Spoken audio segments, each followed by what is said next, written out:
संसार का सबसे बड़ा पाप क्या है? असत्य बोलना, हत्या कर देना, चोरी करना या किसी का अपमान करना। संसार का सबसे बड़ा पाप है किसी निर्बल को सताना, और संसार का सबसे बड़ा दंड भी उस निर्बल के मुख से निकली हाय है। आप देख रहे हैं मैं क्या कर रहा हूं? मैं लौह पिघला रहा हूं, और ये लौह पिघलता है इस चमड़ी की बनी धोनकी से निकली हवा से। तनिक सोचिए, एक मृत पशु की खाल से बनी धोनकी इतने कठोर लोहे को भस्म कर सकती। ठीक उसी प्रकार आप चाहे जितने भी शक्तिशाली क्यों ना हो, यदि आपने किसी निर्दोष, किसी निर्बल को सताया तो उसके मन से निकली हाय और उसका श्राप आपके जीवन को भस्म कर सकता है। स्वर्ण सज्जन पुरुष और परोपकारी मनुष्यों की गति एक समान होती है। यदि स्वर्ण टूट जाए तो उसे गर्म करो, ताप दो, पिघल कर वो फिर से जुड़ जाता है। ठीक उसी प्रकार मतभेद होने के पश्चात भी एक सज्जन पुरुष और महान पुरुष फिर से मित्र बन जाते हैं। परंतु दुर्जन दुष्ट माटी से बने लोग उस पके हुए मटके के समान होते हैं कि जिनमें यदि एक बार दरार आ जाए तो वो स्वयं ही स्वयं का सर्वनाश कर लेते हैं। इसलिए मित्रता केवल सज्जनों से ही करें ताकि मतभेद ना हो। दुष्टों का समूह अपना नाश स्वयं ही कर लेता है। यदि कोयले की खान में जाओ तो चाहे जितनी भी सावधानी बरतो, अपने वस्त्रों पर कालिख लग ही जाती है। इसलिए दुष्ट मित्रों से सावधान। सज्जन शत्रु प्रत्येक परिस्थिति में श्रेष्ठ है। प्रत्येक मनुष्य सफलता पाने के लिए कार्य करता है। कुछ सफल होते हैं, कुछ नहीं होते, और जो सफल नहीं होते वो सदा अपनी असफलता का कारण या तो अपनी परिस्थितियों को बताते हैं या अपने सहयोगियों को दोषी ठहराते हैं। परंतु क्या वास्तविकता में ऐसा ही होता है? क्या कोई परिस्थिति या कोई व्यक्ति किसी की असफलता का कारण बन सकते हैं? उत्तर हां भी है और ना भी। कैसे? आप इस तितली को देख रहे हैं? आपने एक मक्खी को भी देखा होगा। प्रकृति ने दोनों को समान गुण दिए हैं रस पान करने का। एक तितली फूलों पर जाकर उसका रस लेती और इस अवस्था में नए फूल खिलने की व्यवस्था भी करती है, और मक्खी घाव पर बैठती है, घाव को सड़ाती है और रोग भी फैलाती है। यदि इसमें किसी बात का अंतर है तो केवल सोच का। यदि आप उचित मार्ग चुनेंगे तो आपको सफलता मिलेगी, आप में उत्साह बढ़ेगा, और यदि आप अनुचित मार्ग चुनेंगे तो आपको असफलता मिलेगी, निराशा मिलेगी। अब उचित मार्ग चुनना है या अनुचित मार्ग, ये निर्णय तो आप पर निर्भर करता है। संसार में सबसे महत्वपूर्ण क्या है? दृष्टि या दृष्टिकोण, समझ या सोच? सामान्यतः मनुष्य की दृष्टि और सोच में अधिकतर वो वस्तु, वो घटनाएं, वो भाव श्रेष्ठ हैं जो हमें आनंद दे, और जो हमें आनंद नहीं देते उन्हें हम दुखदाई मान लेते हैं। परंतु दृष्टिकोण और सोच को यदि एक भिन्न कोण से देखें तो परिस्थितियां भिन्न सिद्ध हो सकती हैं। जिस प्रकार भीषण गर्मी हमें सुहाती नहीं, परंतु वही गर्मी सागर और नदियों के जल को वाष्पित करती है और हमें मनोरम वर्षा का आनंद देती है, उसी प्रकार भीषण परिश्रम के पश्चात हमें सफलता मिलती, भीषण परीक्षा के पश्चात हमें हमारा लक्ष्य मिलता है, तो सदा स्मरण रखिएगा कि दुख और पीड़ा से भागे नहीं, क्योंकि यही भविष्य में आने वाले सुख का मूल है। मनुष्य सदा भला बुरा, खरा खोटा, सत्य असत्य की बातें करता है, सत्य को अच्छा मानता है और असत्य को बुरा।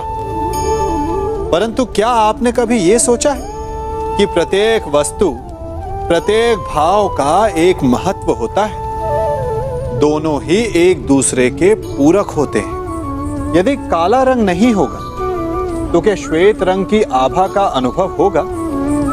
यदि असत्य नहीं होगा तो क्या सत्य के महत्ता का ज्ञान होगा? यदि बुरा नहीं होगा तो क्या भले पर आपको विश्वास होगा?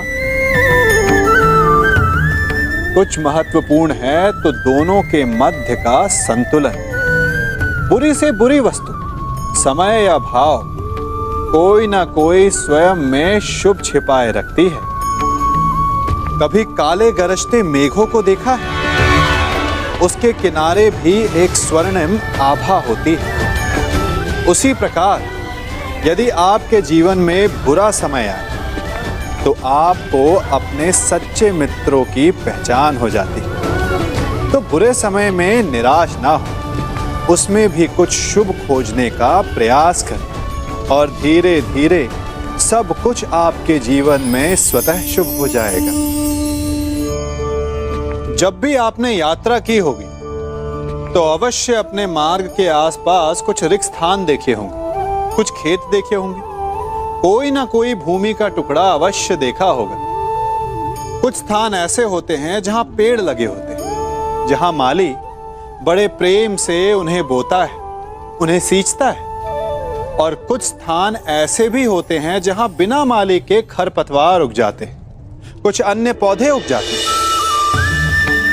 माली द्वारा उगाए वृक्ष हमें ठंडी छाया देते, हमें फल देते हैं, ईंधन के लिए लकड़ियां देते हैं। और बिना परिश्रम के उपजित खरपतवार यदि कुछ करते हैं तो ये कि वो भूमि को बंजर बनाते हैं। हमारा मन भी रिक्त भूमि की भांति होता है। यदि अपने परिश्रम से उसमें सुविचारों के बीज डालोगे तो फलदायक विचार उपजेंगे, और यदि उसे रिक्त छोड़ दिए तो खरपतवार की भांति अनुपयोगी विचार आपके मन को अपना घर बना लेंगे, आपके मन को मैला कर देंगे, उसे बंजर कर देंगे। अब निर्णय आपका है कि आपको सुविचार देने वाला मन चाहिए या कुंठा देने वाला। जल प्रकृति को इस संसार की सबसे अनूठी देन है। वो महासागर में भी मिलता है और मीठे तालाब में भी, वो पवित्र गंगा में भी होता है और दुर्गंध आती नाली में भी। हम तालाब और नदी को सम्मान इसलिए देते हैं क्योंकि उसका मीठा जल हमारी प्यास बुझाता है। परंतु सागर का जल पीने योग्य नहीं होता, इसीलिए कभी कभी हम उसे उतना महत्व नहीं देते और नाली के जल को हम हे दृष्टि से देखते हैं। तो क्या ये उचित है? हमारे संबंध भी इसी जल की भांति होते हैं। जिस संबंध से हमें लाभ ना हो उससे हम दूर हो जाते हैं। कभी ईर्ष्या के कारण, कभी अहंकार के कारण उस संबंध को तोड़ देते हैं। तो क्या संबंध को तोड़ देना उचित है? तनिक विचार कीजिए। माना कि सागर का जल फसल नहीं दे सकता, परंतु मोती तो देता है। माना कि नाली का गंदा जल हमें किसी भी कार्य के लिए उपयुक्त ना लगे, परंतु वो भी कहीं लगी अग्नि को बुझा सकता है। ठीक इसी प्रकार प्रत्येक संबंध कहीं ना कहीं किसी न किसी परिस्थिति में उपयोगी हो सकता है। बड़ी विकट समस्या है। मुझे स्मरण ही नहीं हो रहा कि इस गुच्छे की कौन सी चाबी इस ताले को खोलेगी। बड़ी देर से प्रयास कर रहा हूं, परंतु ये ताला खुल ही नहीं रहा।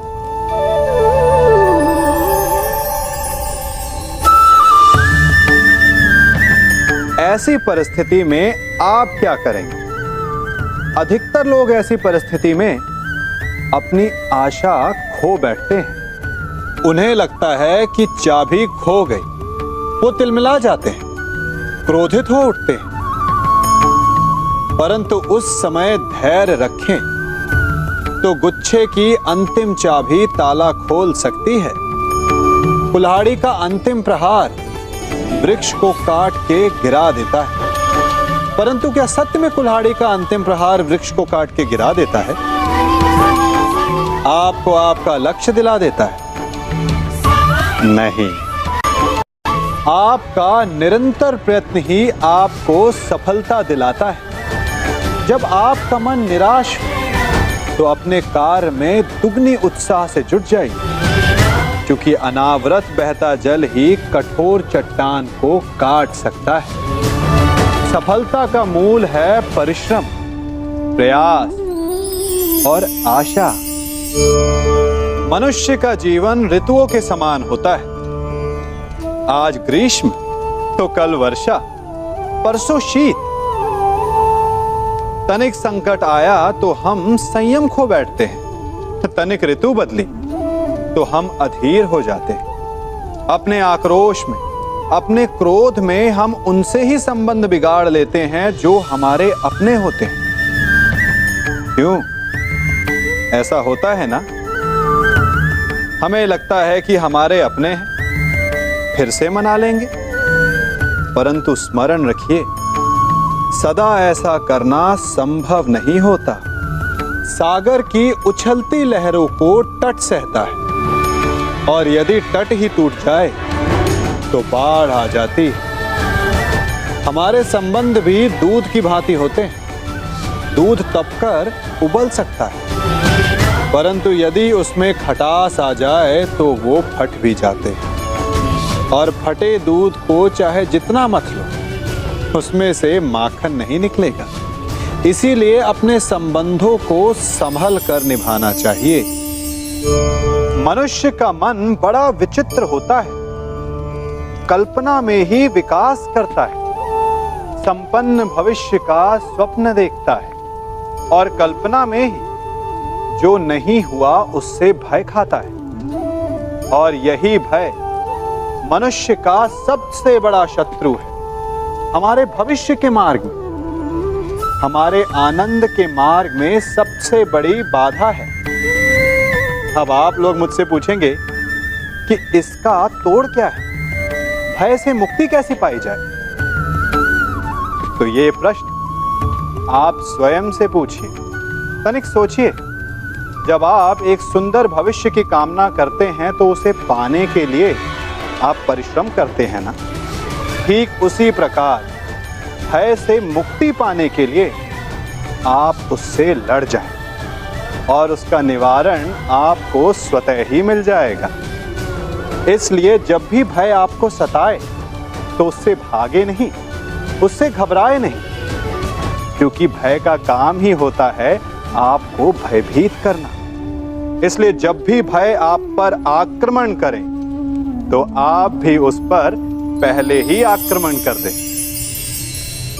मनुष्य की सबसे बड़ी दुर्बलता क्या होती है? सोचिए। धन, प्रेम, अहंकार।